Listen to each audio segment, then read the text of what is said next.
वो दिन गुजर चुका था जब इमामा ने सब कुछ पीछे छोड़कर वो रास्ता चुना जिस पर कांटे थे मगर दिल को सुकून। लेकिन वो सुकून अभी एक धुंध में छुपा हुआ था। लाहौर के एक छोटे से इलाके में जहां किराए का एक कमरा इसका वाहिद ठिकाना था, वो नई जिंदगी की शुरुआत करने की कोशिश में थी।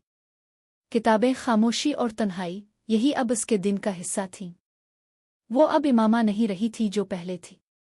दुनियावी रिश्ते, ताल्लुकात और तमाम सहारे वो पीछे छोड़ आई थी। अब सिर्फ अल्लाह का सहारा था।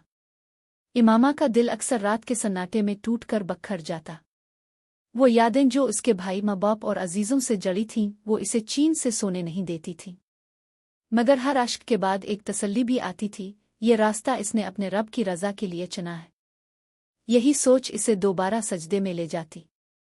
मस्जिद के करीब बैठकर वो अक्सर कुरान की तिलावत करती और इसी दौरान इसे एक अनजानी सी ताकत महसूस होती जो इसे संभाल लेती। दूसरी तरफ सालार सिकंदर की जिंदगी एक अलग जहत में रवां थी। वो अब भी वही था जिसे दुनिया बगावत और गुरूर के नाम से पहचानती थी, मगर कहीं अंदर कुछ था जो टूटने लगा था। कभी कभी इसे अपने अंदर एक खला महसूस होता, खासकर रात के वक्त जब वो तन्हा होता। इमामा से इसकी मुलाकात एक झटके की तरह थी, एक सवाल, एक आईना, एक झलक जो इसके वजूद को हिला गई थी। वो लड़की जिसकी आंखों में खौफ नहीं था बल्कि यकीन था। सालार अब मुख्तलिफ मौज़ूआत में दिलचस्पी लेने लगा था। वो खुद हैरान था कि मज़हब, फ़लसफ़ा और रूहानियत जैसे मौज़ूआत अब इसे क्यों खींचते हैं। इसने चंद किताबें खरीदी थीं जिनमें कुरान का अंग्रेज़ी तर्जुमा भी शामिल था। वो हर लफ्ज़ को समझने की कोशिश करता, गोया कोई गुमशुदा राज खिलने वाला हो। एक रात जब इसने औ का मफ़हूम पढ़ा, कामिल रहनुमा, तो वो लम्हा इसके दिल पर नक्श हो गया।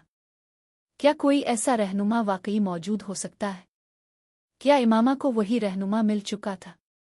क्या वो खुद भी इस रहनुमाई का मुस्तहिक हो सकता है? उन सवालात ने इसे बेचैन कर दिया। वो पहली बार मस्जिद के दरवाजे तक पहुंचा, मगर अंदर जाने की हिम्मत न हुई।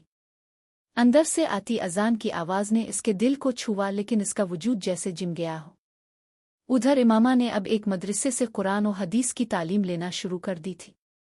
वहां वो एक आम तालिबा की तरह रहती, सादगी और आजिज़ी के साथ। इसकी आंखों में अब भी वही दर्द था, मगर उसके लबों पर सब्र का चिराग जलता था। वो जानती थी कि अल्लाह ने इसके लिए कुछ बेहतर लिखा है, बस वक्त का इंतजार था। इसी दौरान सालार को एक बार फिर इमामा का ख्याल आया। वो जानता था कि वो इसे कभी ना भूल पाएगा, मगर वो इस तक पहुंचे कैसे? क्या वो अब भी इसी शहर में है? क्या वो इसे मुआफ करेगी?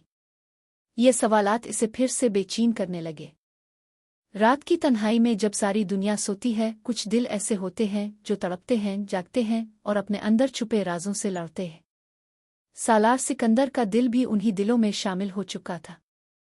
वो शख्स जो कभी सिर्फ लाजिक, लज्जत और जिद पर यकीन रखता था, अब दलील से आगे कुछ महसूस करने लगा था। मगर ये एहसासात इसे उलझा देते थे। वो बार बार सोचता, आखिर इमामा में ऐसा किया था जो इसे अब तक भला ना सका। वो तो ना हुसैन तरीन थी, ना किसी खास लिबास में, मगर फिर भी इसकी बातों में कुछ था, कोई रोशनी जो मेरे अंदर के अंधेरे को दुखा गई। वो अब खुद को तन्हा महसूस करने लगा था, हालांकि आसपास दोस्तों की कमी नहीं थी। वो पार्टियों में जाता, कह लगाता, मगर दिल खाली खाली सा रहता। रात को नींद ना आती और अक्सर वो खुद से पूछता, क्या जिंदगी सिर्फ इसी का नाम है? कुछ और भी है जिसकी तलाश में इमामा सब कुछ छोड़कर चली गई। वो एक दिन तन्हा बैठा एक किताब पढ़ रहा था, द सील्ड नेक्टर, हुजूर अकरम की सुरूतन तैयबा पर मबनी एक किताब। वो हर वाकया को हैरानी से पढ़ रहा था, जैसे किसी और दुनिया की कहानी हो, मगर वही दुनिया जिसमें इमामा अब कदम रख चुकी थी। इसी वक्त एक लम्हा ऐसा आया जब वो फूट फूट कर रो पड़ा। पहली बार जिंदगी में बगैर किसी नुकसान के इसकी आंखों से बेइख्तियार आंसू बहने लगे, जैसे वो बरसों का बोझ उतारना चाहता हो। ये आंसू सिर्फ इमामा के लिए न थे, बल्कि अपने रब की तरफ वापसी की पहली दस्तक थे। उधर इमामा का सफ़र मजीद गहरा हो चुका था। वो कुरान को न सिर्फ पढ़ रही थी बल्कि समझने लगी थी। इसकी दुआओं में अब सिर्फ शुक्र और इस्तिकामत की इल्तिजा होती थी। अल्लाह, मेरे दिल को अपनी रज़ा से भर दे। मुझे हर वो चीज़ दे जो मुझे तेरे करीब करे, और हर वो चीज़ दूर कर जो तुझसे हटाए। इसने अपनी तन्हाई को इबादत में बदल दिया था, और वो अब जान चुकी थी कि सब्र करना ही असल हिम्मत है। कुछ तालिबात इसकी बातों से मुतासिर होने लगे, इसे खामोशी से सुनते। वो किसी को समझाती नहीं थी, बस जीती थी हक के रास्ते पर। एक दिन मदरसे की उस्ताद ने इससे कहा, इमामा तुम्हारी आंखों में सुकून है मगर दिल में अब भी कोई दर्द है ना? वो मुस्करा दी। दर्द अगर अल्लाह की तरफ ले जाए तो वो रहमत बन जाता है। सालार अब इस मकाम पर पहुंच चुका था जहां वो खुद को आईने में पहचाने से कासिर था। इसके दोस्त इसकी इस तब्दीली को अजीब नज़रों से देखते।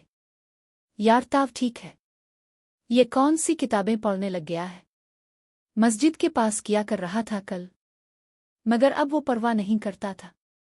इसे अब दुनिया की नहीं अपनी रूह की फिक्र थी। वो अपने दिल के सवालों का जवाब चाहता था और इसे लगने लगा था कि जवाब इमामा उनके जरिए ही मिल सकता है। इसने फैसला किया, इसे इमामा से दोबारा मिलना है। ना मुआफ़ी मांगने के लिए, ना कोई वजाहत देने के लिए, सिर्फ इतना जानने के लिए कि वो ठीक है और क्या वो वाकई इतनी मजबूत है जितनी वो नज़र आती थी। मगर वो कहाँ है? लाहौर में, कराची, किसी और शहर में? वो इसकी तलाश में लगा रहा मगर हर रास्ता बंद लगता। इसे मालूम था कि इमामा खुद को छुपा चुकी है, दुनिया से नहीं मगर दुनिया के फितनों से। फिर भी वो रोज़ अपने रब से एक ही दुआ करता, अल्लाह अगर वो तेरी राह पर है तो इसकी हिफाजत फरमा, अगर वो मेरे नसीब में नहीं तो मेरे दिल से इसकी याद को मिटा दे, ऐसे ऐसा बना दे कि वो मुझे तेरी तरफ खींचे। ये वो दुआ थी जिसमें वो पहली बार मुकम्मल इखलास के साथ रोया था। इमामा को खबर न थी कि सालार की दुनिया किस तरह बदल रही है। न वो जानती थी कि जिस शख्स को वो गुमराही का इस्तारा समझती थी वो अब खुद को नेकी के रास्ते पर लाने की कोशिश कर रहा है। मगर एक अनदेखी रूहानी डोर दोनों को जोड़ चुकी थी।